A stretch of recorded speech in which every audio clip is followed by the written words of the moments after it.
Now, we would like to invite the guest of honor, Madam Halimah Yacob, for the opening speech.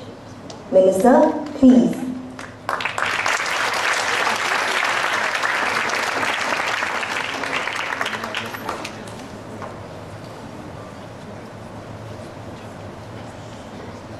Wow, there's a huge display of energy.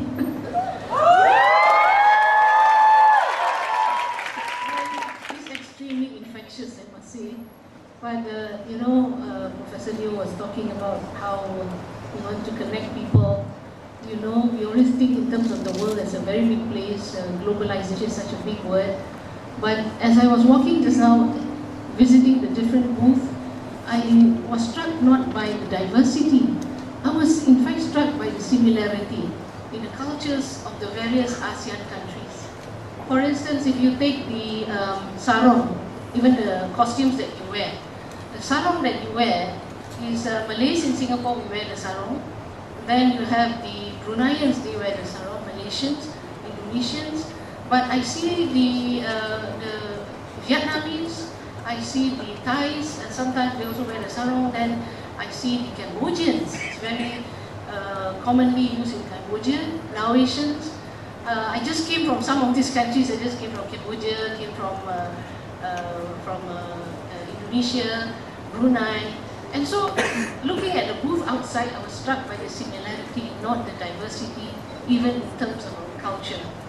And then as I read, like Professor Leo said, I read the various wishes that you expressed on the board.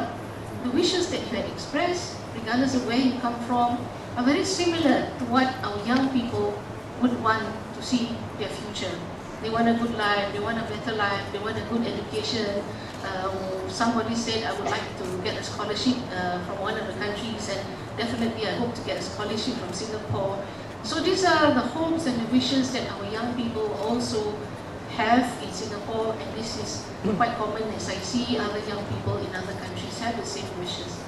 So what we need to do is not to focus on the diversity, the differences, but look at what are the similarities that bind us. And I think that is what is going to be the most sustainable, continuous, long-term relationship that we can develop in our part of the world. Well, Professor Leo Tan, Chairman of the Singapore Technologies Endowment Program, Excellencies, distinguished guests, our SYC participants, I'm indeed very pleased to join you today to celebrate an evening with Sunbirth Youth Camp. For those of you who are from overseas, a very warm welcome to Singapore. This is the 14th Sunbirth Youth Camp, and to date, over 1,200 youth in Asia have participated in this program. You are among this privileged group, and it is always encouraging to see youth actively coming forth to engage one another in meaningful ways. Asia is the largest and most populous continent. Looking around us this evening, it is clear that we come from very different backgrounds, but we also share many common things. Diversity has unfortunately at times been propagated as a cause for concern for division. Many parts of the world are in conflict today because people are unable to put aside their differences and accept one another. Diversity should be more appropriately viewed as a cause for celebration. It can enrich our lives by bringing together different talents and resources for the shared benefit of all. Every one of us gathered here this evening embraces and appreciates diversity. Despite our different backgrounds, we take pride in ourselves while accepting and understanding the value of friendship and goodwill with our Asian neighbors. Let me take this opportunity to share with you a little bit about the community I live in, the Singaporean community. Singaporeans are a people of many races, religions and languages. Our forefathers came from different parts of the world to settle here, and through years of sustained effort of every individual and community in caring for one another and in helping to shape a common destiny as a nation, I am able to say with great pride that we have achieved unity in diversity. Today, Singapore is home to 5 million people.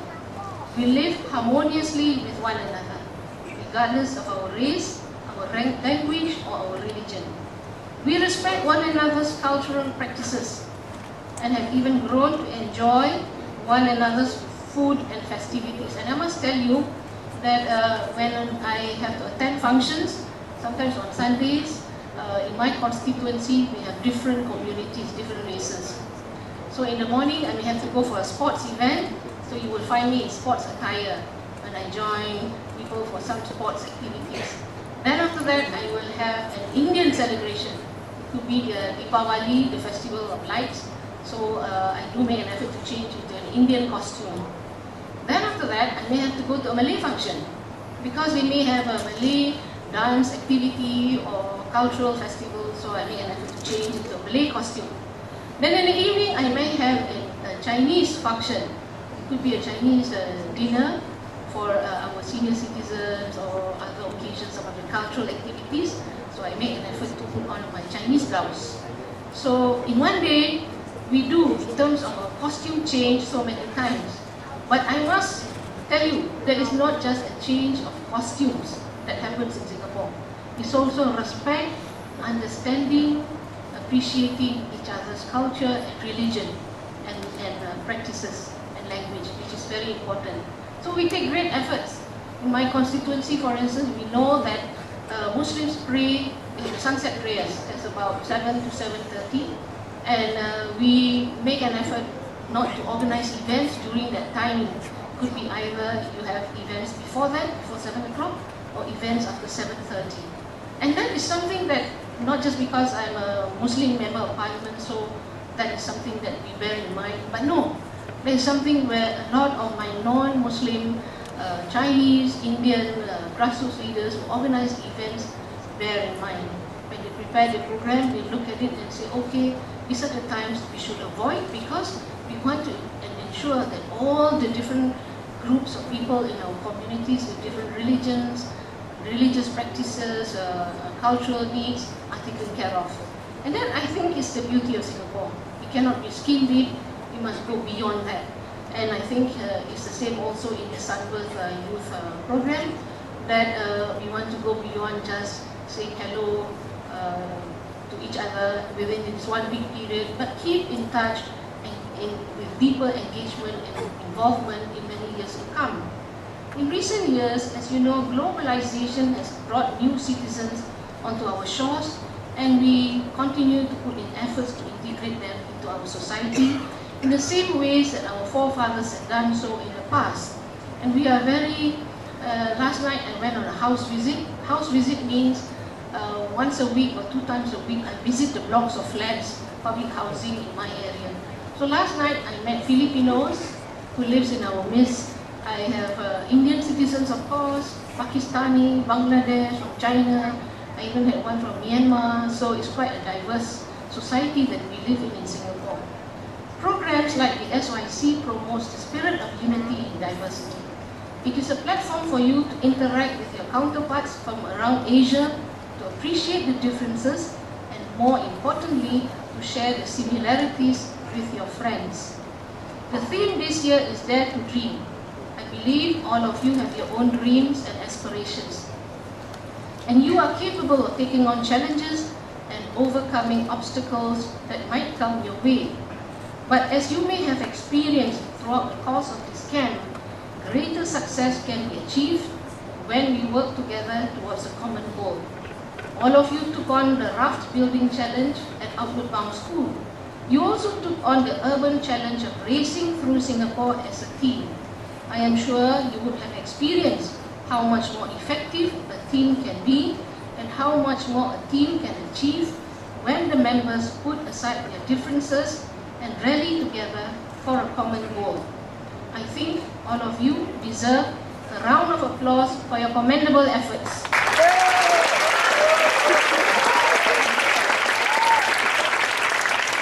I am sure the experiences you have gained and the friendships you have forged over the past week will continue to be useful in your work and in your life.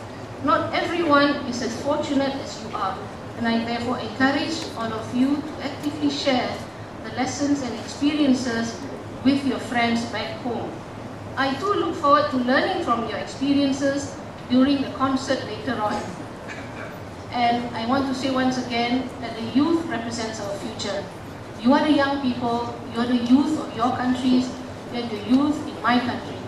And I think in the hands of the youth lies the great capacity to develop peace, to ensure that there is harmony, to ensure that we are able to live not as separate nations, each by themselves, insular, ignorant of the needs of others, but we are capable through you young people to forge a common bond in Asia so that together we can prosper and progress, and that will be beneficial to you and your families as well. Thank you.